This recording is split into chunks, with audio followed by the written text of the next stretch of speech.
यही अखिलेश यादव मायावती खुदा की कसम घुटनों के बल चल करके दारुस्सलाम हैदराबाद जाएंगे और कहेंगे ओवैसी साहब हम भी आपसे एलायंस चाहते हैं, आप हमको कितनी सीट देंगे। मेरे दोस्तों, आपको सोचना है 2022 का इलेक्शन ये तो मजलिस लड़ेगी इंशाअल्लाह ताला, और हम लोगों ने 100 सीटों को आइडेंटिफाई किया है, हम उस पे काम कर रहे हैं। अगर सदर मजलिस बैरिस्टर असदुद्दीन ओवैसी साहब की इजाजत होगी तो इंशाअल्लाह ताला हम भी छोटी छोटी पार्टियों का एक गठबंधन बनाएंगे, वंचित शोषित समाज मोर्चा बनाएंगे, और उस मोर्चे को बना करके हम 100 सीट पर तो हम 303 पर हमारा मोर्चा लड़ेगा। लेकिन उसके पहले हमें सदर मजलिस जनाब बैरिस्टर असदुद्दीन ओवैसी साहब की इजाजत चाहिए, उसके बाद इंशाअल्लाह ताला हम आगे बढ़ेंगे। अब वक्त आ गया है कि हम दोस्तों, अब वक्त आ गया है कि हम अपने कायद नकीब मिल्लत जनाब बैरिस्टर असदुद्दीन ओवैसी साहब को सुने। मैं आप तमाम लोगों से एक बात मुख्तसरन कह देना चाहूंगा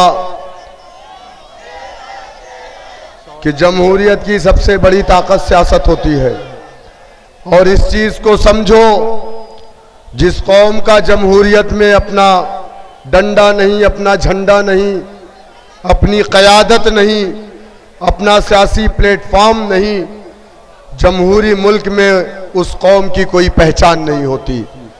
मेरे दोस्तों, 74 साल में आपने क्या खोया, क्या पाया, कभी आप जा करके इसका मुहासबा कर लीजिएगा। सरकारी नौकरियों में आज आप कितने हैं और आप कितने हुआ करते थे। आज कितने थानों में मुसलमान का बेटा एसएचओ है, या कितने सरकारी दफ्तर में आपका बेटा एम्प्लॉई है। आज आप जानते हैं कि इस प्रदेश के अंदर कोई ऐसा थाना नहीं है, कोई ऐसा सरकारी दफ्तर नहीं है जहां पर यादव का बेटा ना हो, जहां पर दलित का बेटा ना हो। यादवों को इंसाफ कब मिला? जब यादवों ने अपनी पार्टी बनाई, मुलायम सिंह यादव को अपना नेता माना। दलितों को इंसाफ कब मिला? जब दलितों ने अपनी पार्टी बनाई, मान्यवर काशीराम को अपना नेता माना, बहन जी को अपना लीडर माना, तब जाकर के उन्हें इंसाफ मिला।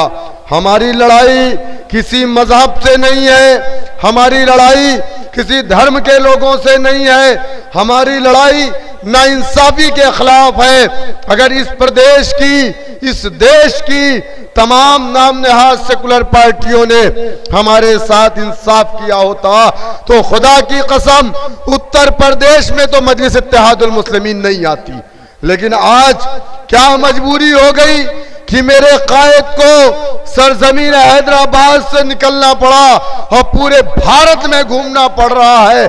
उसकी सिर्फ और सिर्फ एक वजह है, मुसलमानों आपके साथ हो रही नाइंसाफी के खिलाफ ये जंग है जो हम लड़ रहे हैं जमहूरी तरीके से।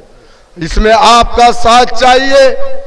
अगर आप समझ रहे हैं कि इस देश के अंदर दलितों के साथ अन्याय नहीं हुआ, बहुत हुआ, इनके गले में मटकी लटकाई गई ताकि वो जमीन पे ना थूके, वरना जमीन नापाक हो जाएगी। इनके कमर में झाड़ू बांधे गए ताकि उनके पैरों के निशान ना रहे। दलितों को कुएं से या नल से पानी नहीं लेने दिया जाता था। इनकी बहन बेटियों के साथ बलात्कार होते थे, जिनाकारी होती थी, लेकिन कभी इनकी शिकायत नहीं सुनी जाती थी। इन्हें इंसाफ कब मिला? जबकि 131 एमपी हिंदुस्तान की पार्लियामेंट में एससी एसटी बैठा है, लेकिन कभी वो दलितों के ऊपर हो रहे जुल्म और अत्याचार पर अपना मुंह नहीं खोलता। और इसीलिए मान्यवर काशीराम ने सरजमीन पंजाब से निकल करके उत्तर प्रदेश की एक एक दलित बस्तियों में जाकर के कहा, है दलितों, अगर तुम चाहते हो कि तुम्हें इंसाफ मिले, अगर तुम चाहते हो कि तुम्हारे साथ अन्याय ना हो, तुम्हारे साथ जुल्म ना हो, ज्यादती ना हो, सरकारी नौकरियों में तुम्हारी हिस्सेदारी हो, पुलिस की नौकरी में तुम हो, तुम्हारा बेटा एसडीएम बने, तुम्हारा बेटा डीएम बने, तुम्हारा बेटा नायब तहसीलदार बने, तुम्हारा बेटा कानून गो लेखपाल बने, तो उसके लिए तुम्हें जमहूरियत की जो सबसे बड़ी ताकत है उस ताकत को अपने हाथ में लेना पड़ेगा। इस प्रदेश की सत्ता की चाबी को जब तक तुम अपने हाथ में नहीं लोगे, जब तक तुम इंसाफ के किसी दरवाजे को खोल नहीं पाओगे। मुत्तहिद हुआ दलित और उन्होंने अपना सियासी प्लेटफॉर्म बनाया, काशीराम मायावती को अपना लीडर माना और नीले परचम को अपना परचम बनाया। 131 एमपी हिंदुस्तान की पार्लियामेंट में दलित, लेकिन उसे तब इंसाफ नहीं मिला जब बहुजन समाज पार्टी का गठन किया। लोग हंसते थे कि अब दलित गोबर से दाना चून करके खाने वाली कौम, ये अल्फाज लोगों के हुआ करते थे। अब ये सत्ता की चाबी अपने हाथ में लेंगे, अब ये सियासत करेंगे। 11% दलित जिसका ताल्लुक मान्यवर काशीराम जी की बिरादरी से था, वो मुत्तहिद हुआ। क्या ठाकुर साहब ने जा करके बहन जी के पैर नहीं छुए? क्या पंडित जी ने बहन जी के पैर नहीं छुए? अगर आज हम सियासी अछूत हैं तो उसकी सिर्फ और सिर्फ एक वजह है कि हमारी सफों में इत्तेहाद नहीं है। जिस दिन हम मुत्तहिद हो गए, जिस दिन हमने मजलिस इत्तेहादुल मुस्लिमीन को अपनी पार्टी मान लिया, जिस दिन हमने इस हरे परचम को अपना परचम माना, जिस दिन हमने बैरिस्टर असदुद्दीन ओवैसी साहब को अपना लीडर मान लिया, तो आज अखिलेश यादव जो इनकार कर रहे हैं कि हम एमआईएम पार्टी से अलायंस नहीं करेंगे, यही अखिलेश यादव मायावती खुदा की कसम घुटनों के बल चल करके दारुस्सलाम हैदराबाद जाएंगे और कहेंगे ओवैसी साहब, हम भी आपसे अलायंस चाहते हैं, आप हमको कितनी सीट देंगे? मेरे दोस्तों, आपको सोचना है 2022 का इलेक्शन ये तो मजलिस लड़ेगी इंशाअल्लाह ताला, और हम लोगों ने 100 सीटों को आइडेंटिफाई किया है, हम उस पे काम कर रहे हैं।